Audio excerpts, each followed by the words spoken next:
किसी राजा के मुलायम बिस्तर में एक जू रहती थी। राजा का खून पी पी कर वो बड़े आनंद से अपना जीवन व्यतीत कर रही थी।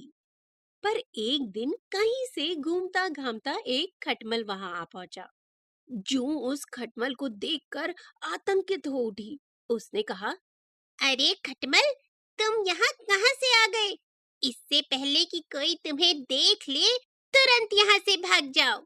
जू की बात सुनकर खटमल बोला, बहन जू, तुम्हें ऐसा नहीं कहना चाहिए।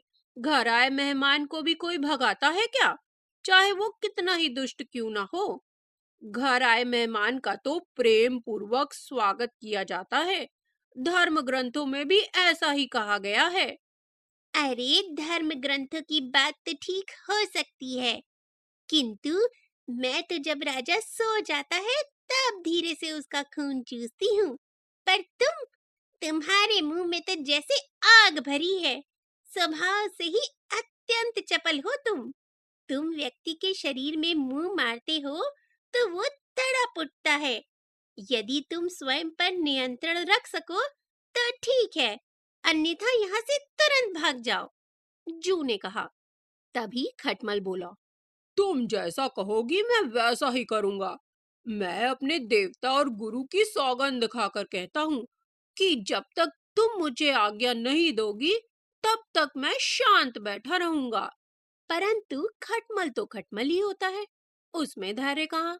राजा के लेटने पर कुछ देर तो वो उसके सोने की प्रतीक्षा करता रहा, किंतु जब अधिक प्रतीक्षा करना उसके लिए असहनीय हो गया तो उसने राजा का खून चूसना शुरू कर दिया।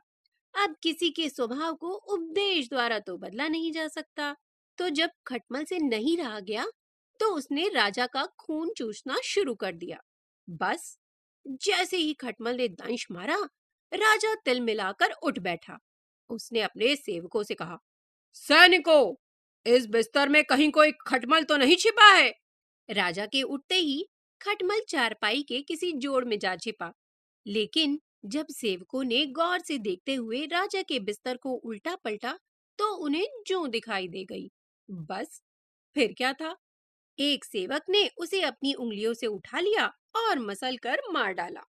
किसी ने सच ही कहा है, दुष्ट व्यक्ति को आमंत्रण देना सदैव दुखदाई होता है, क्योंकि दुष्ट व्यक्ति कभी अपनी दुष्टता नहीं छोड़ता। अब सांप को चाहे जितना भी दूध पिलाओ, वक्त पड़ने पर वो दंश जरूर मारेगा। तो दोस्तों, ये कहानी आपको कैसी लगी मुझे कमेंट करके जरूर बताइएगा।